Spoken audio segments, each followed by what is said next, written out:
Thank you for joining us for part 3, Storytelling with Maps. ArcGIS Online is an amazing resource that contains thousands of stories that are ready to use with your students. In this session, we're going to learn how to create your own story map and share that. Hello, my name is Jean Tong and I work at Esri Canada in the Education and Research Department. I manage the group supporting K-12 educators across Canada. I am a former classroom teacher of geography and history in Ontario. Today I'm joined by my colleague Haley Conway, who will help facilitate this session and answer your questions. We're here today to get into story maps, and so the assumption's made that you have already used ArcGIS Online and you're familiar with it to be able to create your own map. So we're going to look at taking a map that I've started, going in and finding that and putting a different, wrapper around that map called a story map. The first thing you need to do is go to arcgis.com and log into your ArcGIS Online account, or sign in, I should say. Now that I'm signed into my account, most of the education subscriptions across Canada, their homepage looks very similar, and we help set that up. So if you're looking for resources on where to get started, so things you can print out or follow along on screen, some step-by-step instructions, I'd recommend going to the home button, and that's a really good place to start for anything to do with ArcGIS Online. And one of the groups in here, there's 8 groups. One of those is creating a story map. And if I just jump to that group right now, you'll see in here there's a number of resources, so tutorials, there's another video, and actually a website. And I'll quickly show this website. So this is a website dedicated just to story maps. All of these story maps are also found when you go to arcgis.com, and you can search for apps and discover these. But this is a collection of story maps that Esri has brought together, and they put them in containers by industry or topic or the type of app that was used. So it's a really good example to explore and see other story maps that have been created by people all over the world. And so here I said you can search by topic or subject or industry. So this is a great place when you're starting story maps to get some inspiration and see what other people have created. You don't have to remember the URL, because as I mentioned, if you go into the story maps group, it's actually in there for you to select. Right, so I was working on a web map the other day in class, and I need to now go back to that to turn that web map into a story map. So any content you create when you're in ArcGIS Online gets saved in an area called My Content. So I'm going to go in there. Now I have folders, and I know my web map I created is in my Ontario folder. Find an easy way to search for things, especially that I was just working on, is by searching by the date it was modified. Now I can see I have a few things with the title Landform in it, of Canada, or Landform Canada Test, and I know my web map because it actually says in the type it's a web map. So I'm going to open that up now just by selecting on the title, and I can now from the thumbnail open in the map viewer. Right, so I finished working on my web map in class. I've saved it already, so now I need to create this story map from here. And so by going to share, not only is this how I want to share my map with viewers, but also this allows me to choose create a web app. And this is where I go to see all of the templates or builders that are available for putting a wrapper around that web map. So there are 29 different ones here that are available for you. And I just wanted to filter out to get the story map ones, and so there are 8 of these. You'll notice some of them say beta. Those are still story maps that have a builder to help walk you through creating them. They say beta because they're newer story map types with builders. Previously, you had to know how to code to be able to use these story maps. But now there's some beta options, which just means there might be some little glitches you come up against that Esri is still working on figuring out, but those are still really great ones to use. For today's session, we're going to look at using the story map journal.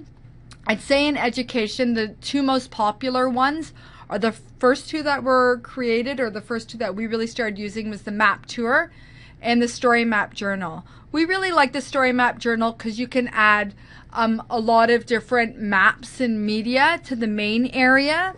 And so that gives a lot of flexibility depending on the project that the kids or yourself are creating a story map about.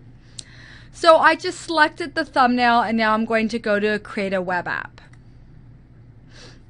By default, it brings over a title and tags, which are keywords that I used in the web map. And it's also saying, ask if I want to share this app the same way I shared my map, which I do.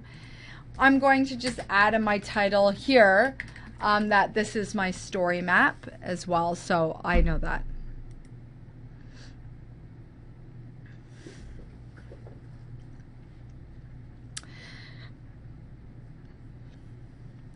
So there, as I mentioned, there's a builder that walks you through creating this. And as you saw in that folder group, there's also tutorials, which are PDFs you can use. And there's also videos. So depending on how you learn or your students learn, there's many options. I'm going to work through the builder today. So I have an option of what kind of map journal I want to create, what look. There's these little helpful hints as you go through the builder. There's small question marks, and it says here you can change the layout anytime from the settings dialog. So I'm going to start by using the side panel.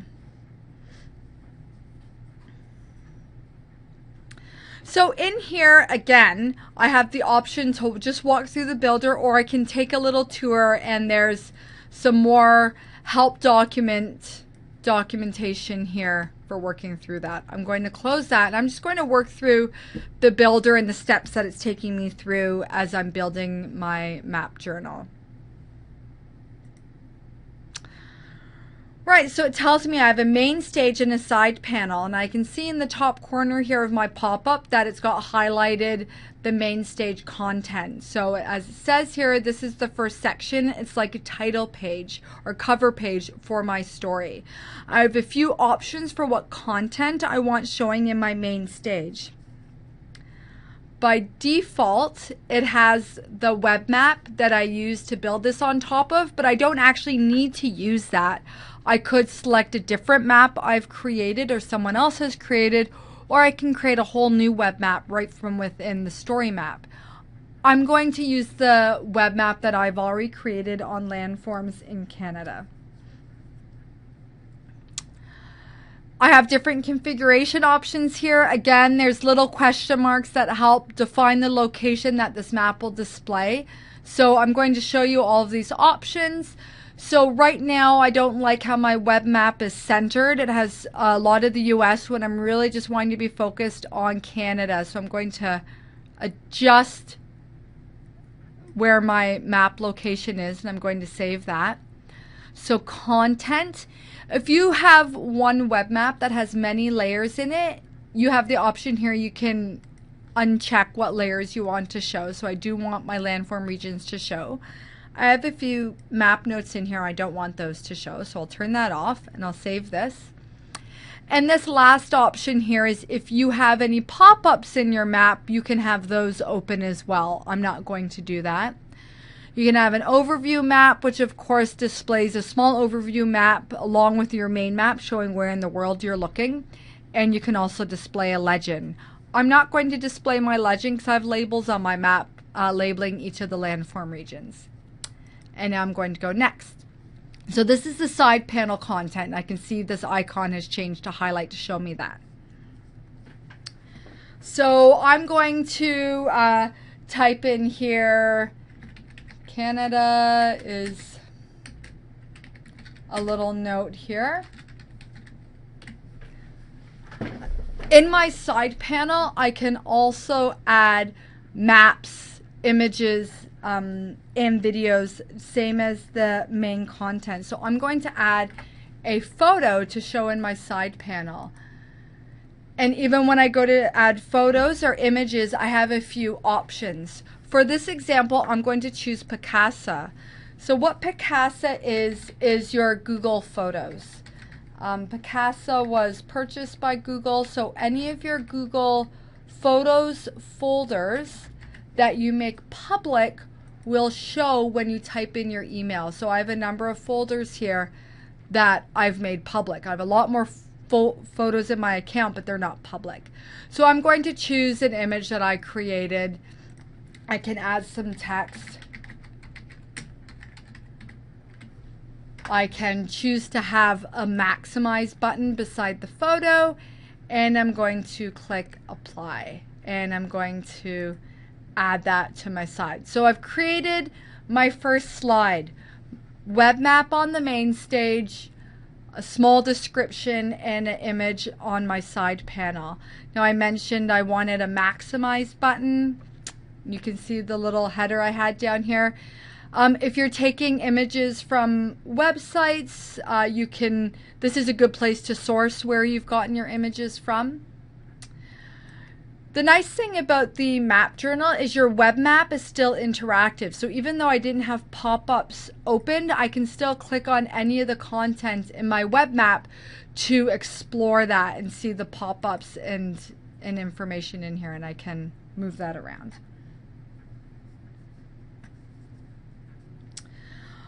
I'm ready to add my next slide. So add a section, and it's the exact same step through process. Add main stage content. So now I'm going to create a slide on the Canadian Shield. But instead of adding a map, I am going to add a map. I can use the same map, but instead of it showing all of Canada, I can use that same map to focus more on the Canadian Shield. And I'm also, let's see, I'll save that. And I'm going to leave the content. I'm also going to have the pop-up open.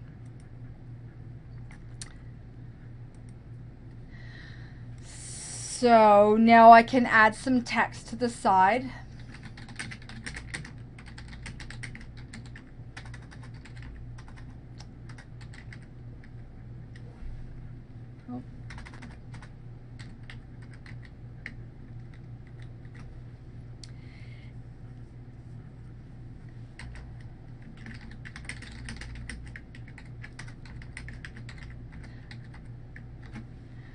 Right, so I can actually, in addition to adding images and other content to my side panel here, I can hyperlink text in my side panel to actually interact with the main stage content. So as I highlighted Big Nickel, this text or this option box highlighted, it says main stage actions, and it gives me a little hint here about what that means.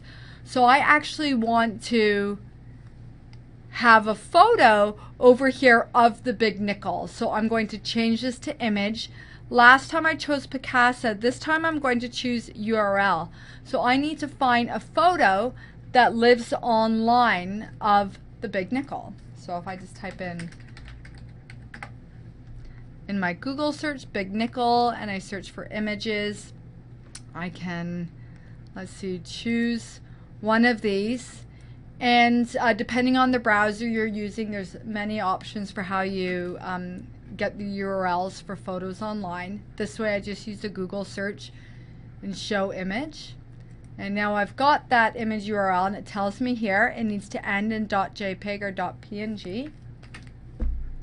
I can decide where I want to position that. I'm just going to leave that and click add. So it hasn't changed this because this main stage I said is the map, but when I choose Big Nickel, we can see now it interacts with the main stage and it brings the photo in. And of course this back button now appears so I can go back to my map. I'm going to add one more section, this time on the Great Lakes St. Lawrence Lowlands.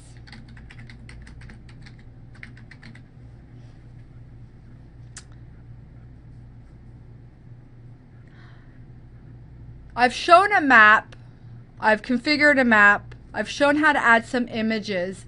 This time I'm going to add a web page to my main stage content. So I'm going to just go back to do a search on Great Lakes, the Great Lakes and St. Lawrence Lowlands, and look for a website that I think is reputable to use. Here's one, Parks Canada, from the Government of Canada. So I'm going to open that, and I'm just going to copy the website for that to now paste.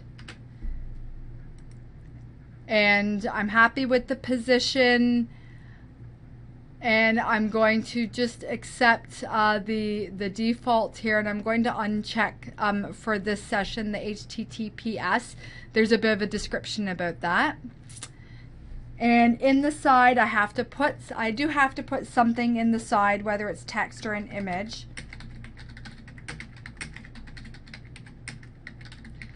So I discovered from this website that the western and central areas of this region contain about half of the population of Canada.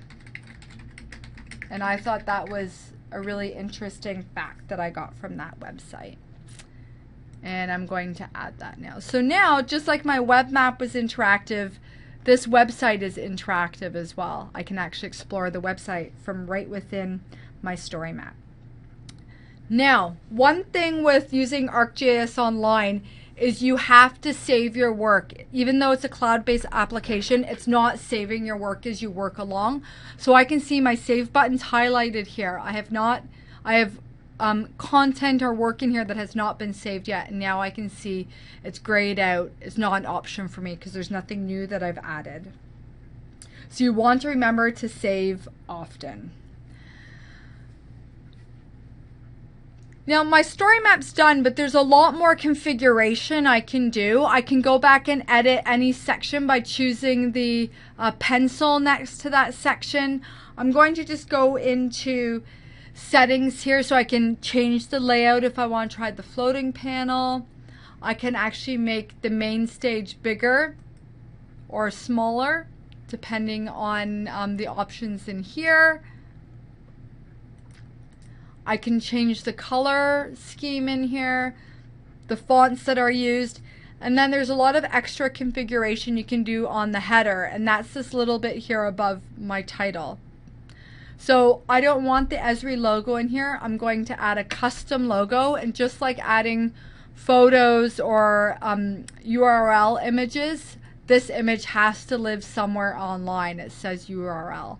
So I'm actually going to go to a website I know that has free icons, and I'm going to search for an icon to use.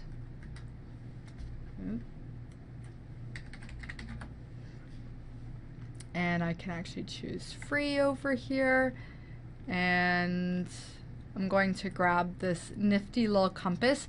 So another way to be able to get the photo URL of an image that's online is by right-clicking, and depending on the browser you're in, it'll be called something different. In this case, in Mozilla Firefox, it's copy image location, and that's going to give me the image URL that I can paste into this box. I can choose where I want that image to link to when someone selects it. I can change my text here. And I can also have that link to another place. So if I created a report on landform regions that I wanted to also highlight in here, I could have this connecting to that report if it lives somewhere online. I'm going to click apply, so now we can see a few things in my header here changed. So share, right now it's shared publicly because I told it I want to do that. You can change it to private, which means only you have access to it. Organization means anyone in the school's organization can see that. If you want to share the URL with people, you can do that. Of course, if you've made it private and you share this URL with people, they're not going to be able to view it. It'll ask them for the login information. And if you have a website, right here and share the iframe code that you can use to embed in a website is available as well. View story. Actually, before I go to view my story, I can see save is highlighted again. I've done some work in here. That was my header. That hadn't been saved yet. So now I'm going to go view story. So you can see a new tab opens up, and this opens up to show me what a user would see, because before I was in this builder mode. So now I can see how an end user person would interact with this. I'm going to just close that and go back to my map journal builder. And the last tab along the top here, help. This opens up again that option at the very beginning when I started creating this, with a few more hints and tips on how to create your story map and the settings in there. So here I did say I want the icons left for sharing on social media. This little chain link is actually just that. It's a link. Again, to share this, I can open it from in here. It gives me the code again to put it in a website. The other thing that's in here that was not anywhere else is this print button, which is really neat. If I choose this now, I can print my story map out. You can see here there's my text that was in my side panel that says there's a lot of rocks. Check out the big nickel. It shows it's a link, but it says here link available only in the online story. So that's a good note that's just put in there. But you can see the website's actually still interactive, and so's the story map in this view. But if you have students submitting things and they do need to print stuff out, they can print that out. And of course the URL is put up here as well. And the last thing I want to show you is I'm actually going to close this. I come to school the next day. Where do I find my story map? Again, I need to, because I want to edit my story map one more time, or just double check it. I'm going to sign into my account, and just the same place that I had said all your content you create in ArcGIS Online is saved. That's in your My Content area, and I'm going to sort it by date modified. And now I can see I have my web map, but I also have a web mapping application, which is what we created, a web map application. That's what a story map is. If you think you're going to clean out your contents in your folder and it looks like you have two of something called the same thing, make sure one's not the web map and the other's the web mapping application. Because one of the biggest problems I've seen with people in creating web maps is they'll go in and they'll actually delete their, creating the web mapping application, is they'll actually go in and delete the web maps that they created first. But that's actually connected to the application. So if that's gone, this will no longer work.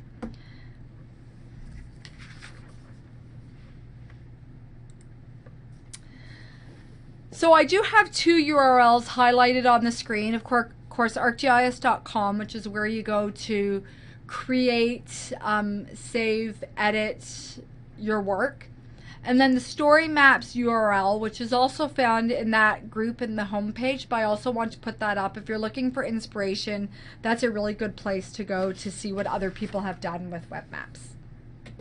With the web map I created first that just had the landform regions of Canada on, if I want to create a different story map using that same web map, I can. So I can use that same web map and go back into share, choose web map application, and choose one of the other 8 story map templates to create a different story map using the same web map. So you can do that. The only thing is when you go to save it, if you just accept all the defaults, the title, it might not save and it'll say there's an error, and usually it's because the title, you already have something titled that because you've already created a web story map.